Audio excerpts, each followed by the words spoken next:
നമസ്കാരം. ബഹ്റിനിൽ ഹ്രസ്വ സന്ദർശനത്തിനെത്തിയ Kerala state cooperative employees welfare ബോർഡിൻ്റെ vice chairman advocate R Sanalkumar Asia ബഹ്റിനോട് സംസാരിക്കുകയാണ്. കേരളത്തിലെ സഹകരണ മേഖലയുമായി ബന്ധപ്പെട്ട വിവിധ വിഷയങ്ങളെക്കുറിച്ച് അദ്ദേഹം നടത്തിയ പ്രതികരണത്തിലേക്ക്. കേരളത്തിലെ സഹകരണ പ്രസ്ഥാനം ഇന്ത്യക്ക് തന്നെ മാതൃകാപരമായിട്ടുള്ള നേട്ടങ്ങളുണ്ടാക്കിയ സഹകരണ പ്രസ്ഥാനമാണ്. അതുകൊണ്ട് തന്നെ കേരളത്തിലെ സഹകരണ പ്രസ്ഥാനത്തിനേക്കുന്ന ഒരു ചെറിയ മുറിവുകൾ പോലും വേദനയുണ്ടാക്കുന്ന കാര്യങ്ങളാണ്. നിങ്ങളിവിടെ സൂചിപ്പിച്ച ചില സംഭവങ്ങൾ സഹകരണ പ്രസ്ഥാനത്തിൻ്റെ വിശ്വാസ്യതയെ മങ്ങലേൽപ്പിക്കാവുന്ന തരത്തിലുള്ള ചർച്ചകളിലേക്ക് വന്നിട്ടുണ്ടെന്നുള്ളത് യാഥാർത്ഥ്യമാണ്. എന്നാൽ ഇപ്പോൾ നമുക്ക് 1000 തേൻതുള്ളിക്കകത്ത് ഒരു മീൻതുള്ളി വീണാലും തേൻതുള്ളിക്കാണ് കുഴപ്പം. അപ്പോൾ അങ്ങനെ വരാതിരിക്കാനുള്ള ജാഗ്രത ഈ മേഖലയുമായി ബന്ധപ്പെട്ട് പ്രവർത്തിക്കുന്നവരെല്ലാം കാണിക്കേണ്ടതാണ്. അതിനുള്ള ഒരു ഉത്തരവാദിത്വ ബോധത്തിനു കൂടി ഈ പ്രശ്നങ്ങൾ ഇടയായിട്ടുണ്ടെന്നാണ് ഞാൻ മനസ്സിലാക്കുന്നത്. എന്നാൽ അതുകൊണ്ട് കേരളത്തിലെ സഹകരണ പ്രസ്ഥാനമാകെ കുഴപ്പത്തിലാണെന്നും കേരളത്തിലെ സഹകരണ പ്രസ്ഥാനത്തിനാകെ വൈകല്യം സംഭവിച്ചിരിക്കുന്നു എന്ന് വരുത്താനുള്ള ബോധപൂർവമായിട്ടുള്ളൊരു ശ്രമമുണ്ട്. അത് തികച്ചും തെറ്റാണ്. ഇപ്പോൾ നമുക്ക് മനസ്സിലാക്കേണ്ട ഒരു കാര്യം, ഇപ്പോഴും കേരളത്തിൽ നിക്ഷേപ സമാഹരണം അടക്കം കഴിഞ്ഞപ്പോൾ ഏതാണ്ട് 70,000 കോടി രൂപയോളം സഹകരണ മേഖലയിൽ ഇപ്പോഴുമുണ്ട്. 1,00,000 കോടിയിലേറെ രൂപ കൈകാര്യം ചെയ്യുന്ന മറ്റൊരു മേഖലയും സഹകരണ മേഖല പോലെ വേറൊന്നില്ല. ഇപ്പോഴുണ്ടായിട്ടുള്ള പ്രശ്നങ്ങളുടെ അടിസ്ഥാനം എന്താണ്? സംസ്ഥാന വിഷയമായിട്ടുള്ള സഹകരണം അല്ലെങ്കിൽ സംസ്ഥാനത്ത് മാത്രമായി കൈകാര്യം ചെയ്തുകൊണ്ടിരുന്ന സഹകരണത്തെ കേന്ദ്രം ഒരു പ്രത്യേക വകുപ്പ് കൊണ്ടുവന്ന് ആഭ്യന്തരമന്ത്രിയെ തന്നെ അതിൻ്റെ ചുമതല ഏറ്റെടുത്തുകൊണ്ട് സംസ്ഥാനങ്ങളുടെ കയ്യിൽ നിന്ന് ഈ വലിയ തോതിലുള്ള നിക്ഷേപങ്ങളെ തങ്ങളുടെ ചൊൽപ്പടിക്ക് കൊണ്ടുവരാനുള്ളൊരു ശ്രമമാണ് നടത്തുന്നത്. അതുപോലെ തന്നെ എല്ലാ മേഖലയിലും വരുന്ന കോർപ്പറേറ്റ്വൽക്കരണത്തിൻ്റെ ഭാഗമായി സമൂഹത്തെ കൂടുതൽ സാമൂഹ്യനീതിയിൽ അധിഷ്ഠിതമായി സേവിക്കാനും സേവനങ്ങൾ നൽകാനും കഴിയുന്ന ഇത്തരം ഇടങ്ങളെ ചുരുക്കുക എന്നൊരു ലക്ഷ്യം ഉണ്ട്. അത് കാർഷിക മേഖലയിലുണ്ട്, മറ്റെല്ലാ മേഖലയിലുമുണ്ട്. അപ്പോൾ ഇപ്പോൾ സഹകരണ മേഖലയിൽ സംഭവിച്ചിരിക്കുന്നത് മൾട്ടി സ്റ്റേറ്റ് കോഓപ്പറേറ്റീവ് സൊസൈറ്റീസ് എന്നൊരു ആശയം കേന്ദ്ര ഗവൺമെൻറ് കൊണ്ടുവന്നു. യഥേഷ്ടം വ്യക്തികളായിട്ടുള്ള കുറേ ആളുകൾ കൂടിച്ചേർന്നുകൊണ്ട് ഡയറക്ടർ ബോർഡുകൾ ഉണ്ടാക്കിയിട്ട് ജനങ്ങളിൽ നിന്ന് നിക്ഷേപം സ്വീകരിക്കുകയാണ്. വലിയ തോതിലുള്ള പലിശ വാഗ്ദാനം ചെയ്യുകയാണ്. അപ്പോൾ നമ്മുടെ കേരളത്തിൽ നിന്ന് തന്നെ കോടിക്കണക്കിന് രൂപ ഈ മൾട്ടി സ്റ്റേറ്റ് കോഓപ്പറേറ്റീവ് സൊസൈറ്റീസുകൾ ശേഖരിച്ചു കഴിഞ്ഞിരിക്കുന്നു. ഇങ്ങനെ ശേഖരിക്കുന്ന പണത്തിന് വലിയ പലിശ കൊടുക്കാമെന്നുള്ള വാഗ്ദാനമെല്ലാം കൊടുക്കുന്നു. അതിൽ ചിലതിപ്പോൾ ഇല്ലാതായി പോയിട്ടുണ്ട്. കേന്ദ്ര ആഭ്യന്തരമന്ത്രി കൂടിയായിട്ടുള്ള സഹകരണത്തിന് ചുമതലയുള്ള കേന്ദ്രത്തിലെ മന്ത്രി പറഞ്ഞത് ഞങ്ങൾക്ക് യാതൊരു ഉത്തരവാദിത്വവും മൾട്ടി സ്റ്റേറ്റ് കോഓപ്പറേറ്റീവ് സൊസൈറ്റിൻ്റെ കാര്യത്തിലില്ലെന്നാണ്. നമ്മുടെ ഈ നിധി ലിമിറ്റഡ് പോലെ പ്രൈവറ്റ് സംരംഭങ്ങളായി തുടങ്ങുന്ന സാമ്പത്തിക സ്ഥാപനങ്ങൾ അവർ ജനങ്ങളിൽ നിന്ന് പണം വാങ്ങുന്നു, യഥേഷ്ടം പലിശ വാഗ്ദാനം ചെയ്യുന്നു. ഒരു ഘട്ടം കഴിയുമ്പോൾ ഈ പണം കൊടുക്കാതെ ഈ പണം ലൂട്ട് ചെയ്തുകൊണ്ട് പോവുകയാണ്. ഇതൊന്നും നിയന്ത്രിക്കാൻ യാതൊരു സംവിധാനങ്ങളുമില്ല.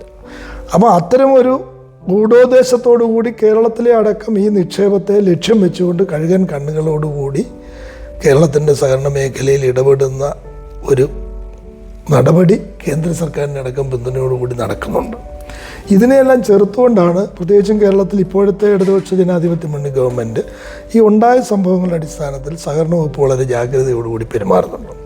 ഇത് കൂടാതെ സാമ്പത്തിക രംഗത്തുണ്ടായിട്ടുള്ള ചില മാറ്റങ്ങൾ, ഇപ്പോൾ കോവിഡിന് ശേഷം വായ്പ എടുത്ത ഒരുപാട് ആളുകൾക്ക് വായ്പ തിരിച്ചടയ്ക്കാൻ കഴിയാതെ വന്നിട്ടുണ്ട്.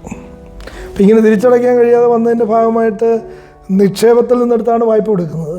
തിരിച്ചെടുക്കാൻ കഴിയാതെ വന്നതിൻ്റെ ഫലമായിട്ട് ചില സ്ഥാപനങ്ങൾക്ക് ഈ തെറ്റുകളൊന്നും ചെയ്യാതെ തന്നെ ചില സ്ഥാപനങ്ങൾക്ക് ബുദ്ധിമുട്ടുകൾ ഉണ്ടായിട്ടുണ്ട്. അതുപോലെ തന്നെ നിക്ഷേപത്തിൻ്റെ കാര്യത്തിലാണെങ്കിലും സഹകരണ മേഖലയിൽ ഇപ്പോഴും ഒരു വിശ്വാസം നിലനിൽക്കുന്നത്, ഇപ്പം മുതിർന്ന പൗരന്മാർക്ക് 8.25% പലിശ കൊടുക്കുന്ന വേറൊരു നിക്ഷേപവും ഇന്ത്യയിൽ തന്നെ ഇല്ല, കേരളത്തിൽ പ്രത്യേകിച്ച് സഹകരണ നിക്ഷേപങ്ങളും. അപ്പം വിശ്വാസ്യതയുള്ള സ്ഥാപനങ്ങളിൽ ഇപ്പോൾ ധാരാളം നിക്ഷേപം ഇപ്പോഴും ആളുകൾ ഇടുന്നുണ്ട്. ഇപ്പോൾ തന്നെ കേരള ബാങ്ക് മറ്റു ബാങ്കുകളോട് കിടപിടിക്കാവുന്ന തരത്തിലുള്ള നാഷണലൈസ്ഡ് ബാങ്കുകളോടക്കം മത്സരത്തോടുകൂടി കിടപിടിക്കാൻ കഴിയുന്ന തരത്തിൽ സഹകരണ മേഖലയുടെ ഒരു നാഥനായിട്ട് കേരള ബാങ്ക് ഉയർന്നു വന്നിട്ടുണ്ട്. വലിയ തോതിലുള്ളൊരു അംഗീകാരം കേരള ബാങ്കിൻ്റെ രൂപീകരണത്തോടു കൂടി വന്നിരിക്കുന്നു. ഈ നിക്ഷേപങ്ങൾക്ക് ഒരു ഗ്യാരണ്ടി ബോർഡുണ്ട്. ഇപ്പം ഞാൻ സഹകരണ മേഖലയിലെ തൊഴിലാളികളുടെ ക്ഷേമത്തിന് വേണ്ടി പ്രവർത്തിക്കുന്ന ബോർഡിലാണ് ഞാൻ ഉള്ളത്. അതേപോലെ തന്നെ നിക്ഷേപത്തിനൊരു ഗ്യാരണ്ടി ബോർഡുണ്ട്. 5 ലക്ഷം രൂപ വരെയുള്ള നിക്ഷേപ ഗ്യാരണ്ടി ബോർഡ് ഇപ്പോൾ തന്നെ ആ നിക്ഷേപങ്ങൾക്കൊരു സുരക്ഷിതത്വം ഉറപ്പ് നൽകുന്നുണ്ട്. അപ്പോൾ ഇവരിൽ നിന്നൊരു ചെറിയ വിഹിതം വാങ്ങിക്കൊണ്ട് തന്നെ സഹകരണ മേഖലയിടുന്ന 5 ലക്ഷം രൂപ വരെയുള്ള നിക്ഷേപങ്ങൾ ഇപ്പോൾ തന്നെ ഉറപ്പുവരുത്തിയിട്ടുണ്ട്. തിരിച്ചു കൊടുക്കും. സ്ഥാപനത്തിന് എന്തെങ്കിലും കുഴപ്പം വന്നാലും തിരിച്ചു കൊടുക്കും.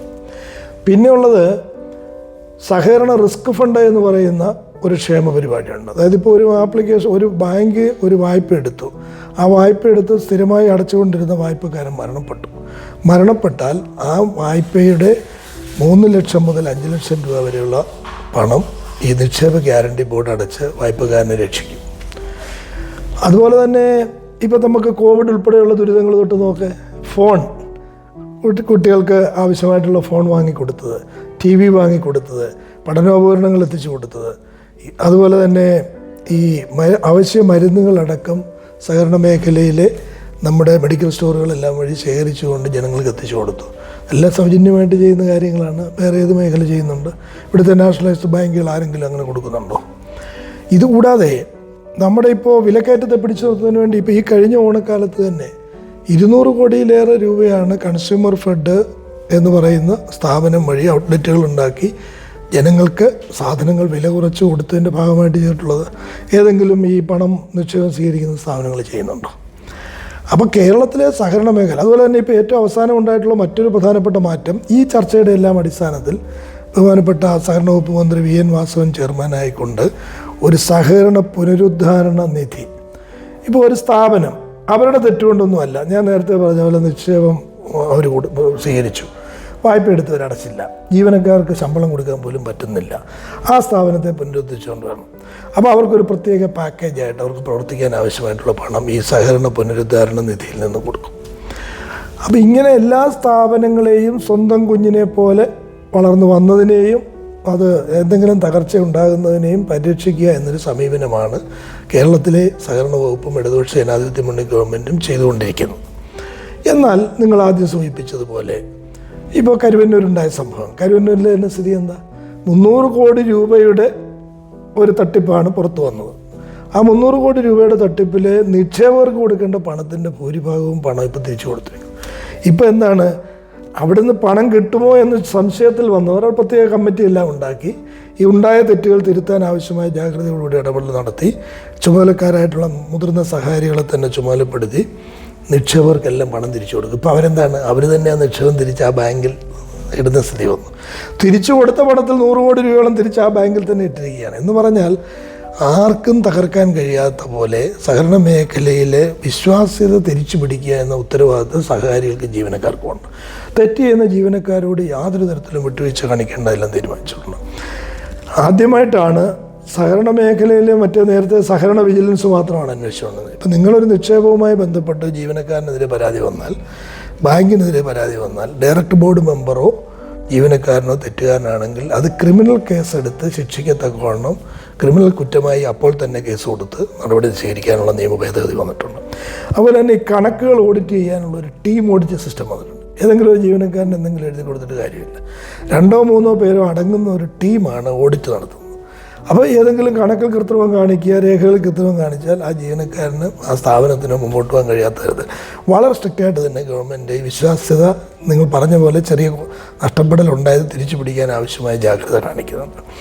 ഇതിൽ തന്നെ ബോധപൂർവമായി ഇടതുപക്ഷത്തിൻ്റെ സഹകരണ സ്ഥാപനങ്ങളിൽ എന്തെങ്കിലും ഒരു പ്രശ്നം ഉണ്ടായാൽ അതിനെ എല്ലാ കാര്യങ്ങളിലും മാധ്യമങ്ങൾ ഇടതുപക്ഷത്തിനെതിരെ ആക്രമണം നടത്തുന്ന പോലെ തന്നെ ശക്തമായിട്ട് ഇടതുപക്ഷ വിരുദ്ധമായിട്ട് ഈ പ്രശ്നത്തെ സഹകരണ പ്രസ്ഥാനത്തിൻ്റെ ഒരു ശക്തി ഇടതുപക്ഷവുമായി ചേർന്ന് നിൽക്കുന്നതുകൊണ്ട് അങ്ങനെ ആക്രമിക്കരുതെന്നൊന്നും ഞാൻ പറയുന്നില്ല. പക്ഷേ ആക്രമിക്കുക എന്ന ഉദ്ദേശത്തോടു കൂടി മാത്രം ക്ഷീരമുള്ളൊരവിടെയും ചുവട്ടിലും ചോര തന്നെ കൊതുകിന് കൗതുകം എന്ന് പറയുന്ന ഒരു മനോഭാവത്തോടു കൂടി മാധ്യമങ്ങൾ ഇത്തരം സംഭവങ്ങളെ ശക്തമായിട്ട് ഊതിപ്പെരിപ്പിക്കുന്നുണ്ട്. അങ്ങനെ ചെയ്യാൻ പാടില്ല എന്ന അഭിപ്രായമാണ് ഒരു സഹകാരി എന്നുള്ള നിലയ്ക്കുള്ളത്. കാരണം ഇപ്പം ഞാൻ വരുന്നത് പത്തനംതിട്ട ജില്ലയിലാണ്. പത്തനംതിട്ട ജില്ലയിലെ 6 ധനകാര്യ സ്ഥാപനങ്ങൾ ഇപ്പോൾ പൂട്ടിയിട്ടുണ്ട്. ജനങ്ങളിൽ നിന്ന് പണം വാങ്ങിച്ചാണ്, ലക്ഷക്കണക്കിന് പലിശ വാഗ്ദാനം ചെയ്ത് കോടിക്കണക്കിന് രൂപ വാങ്ങി അതെല്ലാം സ്വകാര്യ പണമിടപാട് സ്ഥാപനങ്ങളാണ്. ഇപ്പോൾ പോപ്പുലർ ഫിനാൻസിലെ അതുപോലെ തന്നെ മറ്റ് നിരവധി സ്ഥാപനം, ഞാൻ ഓരോന്നും പേര് പറയില്ല. പത്തനംതിട്ട ജില്ലയിൽ തന്നെ ഒരു 500 കോടി രൂപയുടെ തട്ടിപ്പ് നടത്തുന്നുണ്ട് ഈ ഇത്തരം സ്ഥാപനങ്ങൾ വഴി മാത്രം. നാഷണലൈസ്ഡ് ബാങ്കുകളിൽ നമ്മുടെ ആ ജില്ലയിൽ അപ്പോൾ അവർ ചെയ്തുകൊണ്ട് സഹകരണ മേഖലയും ചെയ്യാമെന്നല്ല ഞാൻ പറഞ്ഞത്. സഹകരണ മേഖലയിലെ ചെറിയ സംഭവങ്ങൾക്ക് കൊടുക്കുന്ന വ്യാപ്തി അത്രയും വേണ്ടതുണ്ടോ എന്ന് എല്ലാവരും ചിന്തിക്കണം. തെറ്റുകൾ ചൂണ്ടിക്കാണിക്കണം, അതിനെ തിരുത്തുകയും വേണം. ഒരു കാര്യം ഉറപ്പാണ്, ഇന്ന് നമ്മുടെ സഹകരണ രംഗത്തെ വൈവിധ്യവൽക്കരണത്തിൻ്റെ ഭാഗമായി നമ്മുടെ ഉൽപ്പന്നങ്ങൾ വിദേശത്തേക്കടക്കം കയറ്റിയടയ്ക്കാൻ തുടങ്ങിയിരിക്കുന്നു. ഇപ്പോൾ കുടുംബശ്രീ ഉൾപ്പെടെയുള്ള സ്ഥാപനങ്ങളുമായിട്ടൊക്കെ സഹകരിച്ചുകൊണ്ട് നിരവധി സഹകരണ പ്രസ്ഥാനങ്ങൾ നാട്ടിൽ വളർന്നു വരികയാണ്. ഇപ്പോൾ ഈ സംരംഭക വർഷത്തിൽ ഞാനിപ്പോൾ ഈ ഇൻ്റർവ്യൂ നൽകുന്നത് ബഹ്റിനിൽ നിന്നാണല്ലോ. പ്രവാസികളെ സംബന്ധിച്ച് പ്രവാസി സഹകരണ സംഘം സംസ്ഥാന അടിസ്ഥാനത്തിലുണ്ട്. ജില്ലാ അടിസ്ഥാനത്തിൽ പ്രവാസികൾക്കായിട്ട് പ്രത്യേക സഹകരണ സ്ഥാപനങ്ങൾ ആരംഭിച്ചിട്ടുണ്ട്. കൂടാതെ സംരംഭങ്ങൾ ആരംഭിക്കുന്നതിന് വേണ്ടി പ്രവാസികൾക്ക് പ്രത്യേകമായിട്ടുള്ള പാക്കേജുകൾ സഹകരണ പ്രസ്ഥാനം വഴി രൂപപ്പെടുത്തുന്നു. അപ്പോൾ അതിന് ഓർക്ക റൂട്ട്സും ഒക്കെ ആയിട്ട് ആലോചിച്ചിട്ട് രജിസ്റ്റർ ചെയ്ത് സംസ്ഥാന ഗവൺമെൻറ് കൊടുക്കുന്ന ചില സബ്സിഡികളെല്ലാം സഹകരണ സ്ഥാപനങ്ങൾ കൂടി ചേർന്ന് അവർക്ക് പലിശ കുറഞ്ഞ വായ്പകൾ, പുതിയ സംരംഭങ്ങളെല്ലാം ഉണ്ടാക്കുന്നതിന് ആവശ്യമായ പരിശ്രമം നടത്തിയിട്ടുണ്ട്. അപ്പോൾ ഒരു സമഗ്ര മേഖലയിലും ഇപ്പം തന്നെ നമുക്കറിയാമല്ലോ, സമഗ്ര മേഖലയിലും ഇടപെടാൻ കഴിയുന്നതായി കേരളത്തിൻ്റെ സഹകരണ പ്രസ്ഥാനം മാറിയിരിക്കുന്നു. ഇന്ന് ലോകത്തെ ഏറ്റവും വലിയ നിർമ്മാണ കരാർ ഏറ്റെടുക്കുന്ന സഹകരണ സ്ഥാപനം ഊരാളുങ്കൽ ലേബർ കോൺട്രാക്ട് സൊസൈറ്റിയാണ്, കേരളത്തിലാണ്.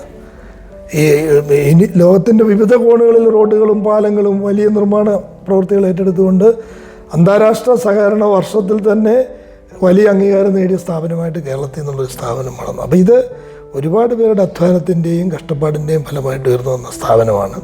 ഇപ്പോൾ വാഗ്ഭടാനന്ദനെ പോലുള്ള വലിയ മനുഷ്യരുടെ അധ്വാനത്തിൻ്റെ അല്ലെങ്കിൽ അവരുടെ ദീർഘദർശനത്തിൻ്റെ ഫലമാണ് ഊരാളുങ്കൽ ലേബർ കോൺട്രാക്ട് സൊസൈറ്റി. ഇങ്ങനത്തെ വലിയ സ്ഥാപനങ്ങൾ കേരളം പോലൊരു സംസ്ഥാനത്തുണ്ടായിരിക്കുന്നു. അപ്പോൾ ആ കേരളത്തിൻ്റെ സഹകരണ മേഖലയുടെ നേട്ടങ്ങളെ ഒരിക്കലും ചെറുതായി കാണരുത്. സഹകരണ മേഖല കുതിക്കുകയാണ്. ഇന്നുണ്ടായിട്ടുള്ള പോരായ്മകളെ അതിജീവിക്കുക തന്നെ ചെയ്യും. ലോക സാമ്പത്തിക രംഗത്തുണ്ടായിരിക്കുന്ന മാന്ദ്യവും കോവിഡിനെ തുടർന്നുണ്ടായിട്ടുള്ള വിവിധ മേഖലകളിൽ ഉണ്ടായിട്ടുള്ള സാമ്പത്തിക തകർച്ചയും എല്ലാം ഈ മേഖലയിൽ ചില പ്രശ്നങ്ങൾ ഉണ്ടാക്കിയിട്ടുണ്ട്. അതിനെല്ലാം അതിജീവിച്ചുകൊണ്ട് മുന്നോട്ട് പോകാനുള്ളൊരു കരുത്ത് സഹകരണ പ്രസ്ഥാനം നേടിയിരിക്കുന്നു. കേരളം അതിനെ അതിജീവിക്കുക തന്നെ ചെയ്യും. ഇത്തരം ഒറ്റപ്പെട്ട പ്രചരണങ്ങൾ നമുക്ക് അവസാനിപ്പിക്കേണ്ടതായിട്ടുണ്ട്. എന്നാൽ ആവർത്തിക്കാതിരിക്കാനുള്ള ജാഗ്രത വേണം താനും. അതിൽ മാധ്യമങ്ങളടക്കം എല്ലാവരും നല്ല ഉത്തരവാദിത്വബോധത്തോടുകൂടി പെരുമാറണമെന്നാണ് ഒരു സഹകാരി എന്നുള്ളത് എനിക്ക് പറയാനുള്ളത്. ഒരു സഹകരണ രംഗത്ത് പ്രവർത്തിക്കുന്ന ഒരാളെന്നുള്ള നിലയ്ക്ക് ഇത്രയും ജനങ്ങളെ സഹായിക്കുന്ന മറ്റൊരു മേഖലയില്ല. അപ്പോൾ ശുഭാപ്തി വിശ്വാസത്തോടു കൂടിയാണ് ഞങ്ങൾ സഹകരണ രംഗത്ത് പ്രവർത്തിച്ചുകൊണ്ടിരിക്കുന്നത്. ഏതെങ്കിലും തരത്തിലുള്ള പ്രതിസന്ധി ഉണ്ടെങ്കിൽ അതിനെ മുറിച്ചു കടക്കാൻ കഴിയും.